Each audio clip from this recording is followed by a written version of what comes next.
Hi folks, we're here again doing some cooking, do a little thing here at beautiful Rice Creek Hunting Preserve, and we're doing this for Midwest Outdoors to try and give you some simple ideas of things to add additional flavor. And I'm preparing an hors d'oeuvre, a pheasant hors d'oeuvre.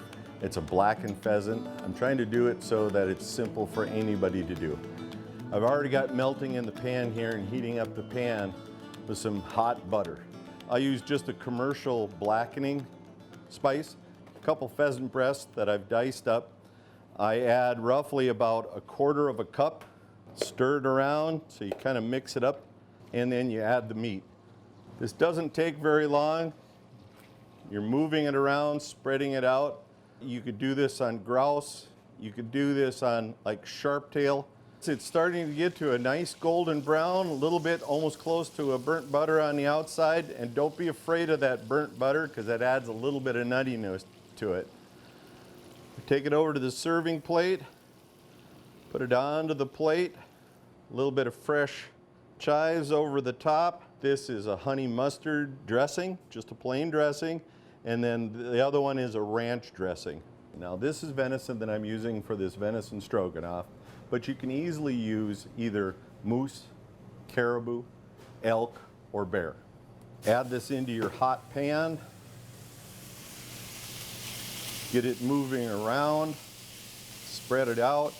The biggest problem that most people have with wild game is they overcook it. And a lot of times if you overcook it, that's what toughens it up, and that's what takes away a little bit of the flavor. Now, if you're using a gamier meat, like this is mule deer, and mule deer is a little bit gamier than most of the regular venison, depending on what they've been feeding on. If you're in the western part of the United States and you've been harvesting mule deer that have been feeding off of sage, a lot stronger in taste and flavor. The best thing you can do is to cube it up, same way I did, put it in buttermilk overnight, then take it out of the buttermilk, rinse it all off, pat it dry. If you're using, say your mule deer or your regular venison came off of wheat fields or corn fields or grasses, then you shouldn't have anywhere near that issue.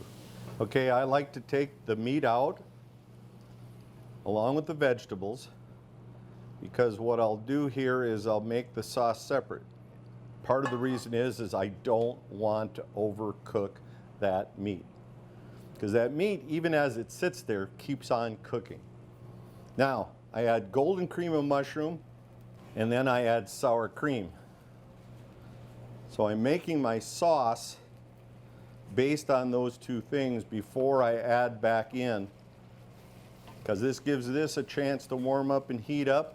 We'll add back in everything else. I'll try to keep as little of the fats or oils on the plate. We don't necessarily need that in the sauce. And all we're doing right now is letting it warm through, and it'll permeate, the sauce will permeate some of the meat and the vegetables.